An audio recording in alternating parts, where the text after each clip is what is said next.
આકાશવાણી અમદાવાદ વડોદરા પ્રાદેશિક સમાચાર બકુલા પરમાર વાંચે છે. મુખ્યમંત્રી ભૂપેન્દ્ર પટેલે કહ્યું કે વોકલ ફોર લોકલ અને એક પેડ માં કે નામનો સંકલ્પ કચ્છ જિલ્લામાં સાર્થક થઈ રહ્યો છે. કચ્છ જિલ્લાના જખૌના ઓધવધામ ખાતે ત્રિદિવસીય સુવર્ણ મહોત્સવમાં શ્રી પટેલે જણાવ્યું કે ગુરુશ્રી ઓધવરામજીએ સમાજમાં કુરિવાજો સામે ચેતના જગાવી સામાજિક સમરસતાનો સંદેશ આપ્યો છે. ગુરુશ્રી ઓધવરામજીએ પણ તેમના સમયમાં છૂત અછૂત ભાવને દૂર કરીને સમાજમાંથી કુરિવાજો સામેની ચેતના જગાવીને સામાજિક સમરસતાનો સંદેશો આપેલો છે. આધ્યાત્મિકની સાથે ધર્મપરાયણ જીવન જીવીને લોક કલ્યાણ માટે પ્રગતિશીલ રહેવાનો સેવા યજ્ઞ ગુરુશ્રી ઓધવરામજીએ પ્રગટાવીને સમાજને દિવ્ય પ્રેરણા પૂરી પાડી છે. આ પ્રસંગે મુખ્યમંત્રીના હસ્તે 101 નિરણ કેન્દ્રના આરંભ સાથે 42 કન્યાઓનું કન્યાદાન કરાયું હતું.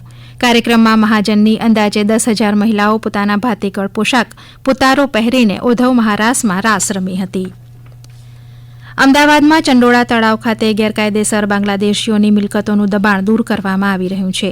આ કાર્યવાહીમાં 50થી વધુ ડમ્પરો અને જેસીબી મશીન સાથે 2,000 પોલીસ કર્મચારીઓ અને 15 સીઆરપી કંપનીનો સઘન બંદોબસ્ત ગોઠવાયો છે. આ કાર્યવાહી દરમિયાન લલ્લા બિહારી નામના વ્યક્તિનું ગેરકાયદેસર ફાર્મ હાઉસ પણ દૂર કરાયું છે. આ અંગે પોલીસ કમિશનર GS મલિકે વધુ માહિતી આપી હતી. તમે જુઓ કેવી રીતે એન્ક્રોચમેન્ટ એને કર્યા છે. એને ઘણી બધી દુકાનો બનાવી લીધી, મકાનો જુઓ. અહીંયા એને 200 થી વધારે તો ઓટો રિક્ષાઓ એ રાખતા હતા, ભાડા ઉપર આપતા હતા અને એની પાસે ઘોડા પણ અહીંયા મળ્યા છે. તો એની પ્રવૃત્તિ આવી હતી કે લોકોને ખોટા રેન્ટ એગ્રીમેન્ટ બનાવી અને એ લોકોના જે આધારના જે આપવાનું બનાવવાનું જે કાર્યવાહી છે એમાં મદદ કરતા હતા. અને સુપ્રીમ કોર્ટના ઓર્ડર છે કે તલાબમાં કે જાહેર જગ્યામાં એ રીતે એન્ક્રોચ થઈ નહીં શકે. આ કાર્યવાહી સામે ગુજરાત વડી અદાલતમાં અરજી કરવામાં આવી હતી, જેને વડી અદાલતે ફગાવી દીધી હતી. વન અને પર્યાવરણ મંત્રી મુળુભાઈ બેરાએ રાજકોટના કુવાડવામાં વન કવચનું લોકાર્પણ કર્યું.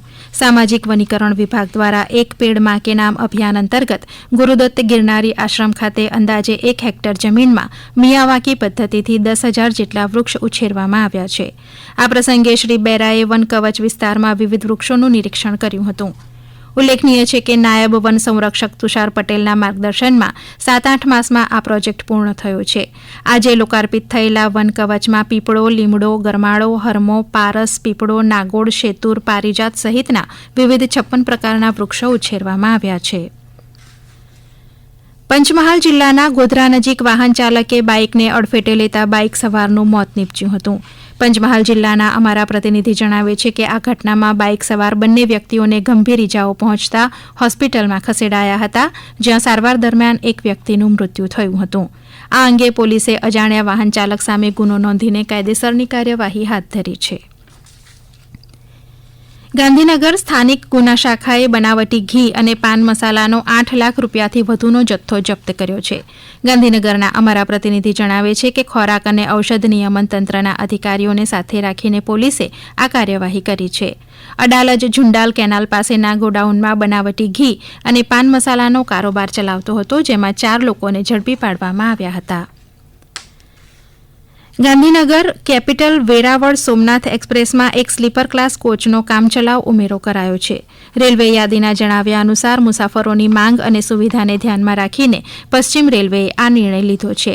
Train number 22,957, 22,958 Gandhinagar capital Veraval Gandhinagar Somnath એક્સપ્રેસમાં 2 મે થી 14 મે દરમિયાન ગાંધીનગર કેપિટલથી અને 1 મે થી 13 મે દરમિયાન એક વધારાનો સ્લીપર ક્લાસ કોચ ઉમેરવામાં આવશે.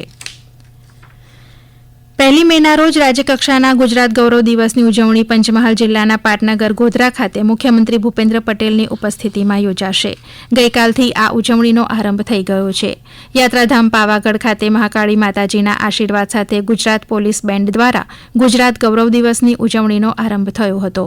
મહાકાળી માતાજીના મંદિર પરિસર ખાતે ગુજરાત પોલીસ બેન્ડના સુમધુર સંગીત સાથે ગુજરાત ગૌરવ દિવસની ઉજવણીનો શુભારંભ કરાયો હતો, જેમાં ગુજરાત પોલીસ બેન્ડ દ્વારા દેશભક્તિ અને માતાજીની આરાધનાના ગરબા સહિતની અદ્ભુત અને સુમધુર સંગીતની ધૂન છેડવામાં આવતા સમગ્ર પાવાગઢ ડુંગર ખાતે અનોખો માહોલ સર્જાયો હતો.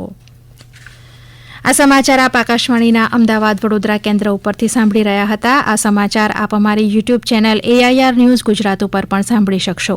વધુ સમાચાર માટે અમારી વેબસાઇટ newsonair.gov.in/gujarati અને મારા એક્સ હેન્ડલ AIR_news_ABAD ને ફોલો કરશો.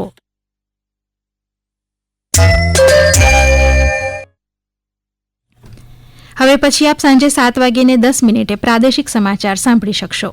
આકાશવાણી ઉપરથી સમાચાર પૂરા થયા.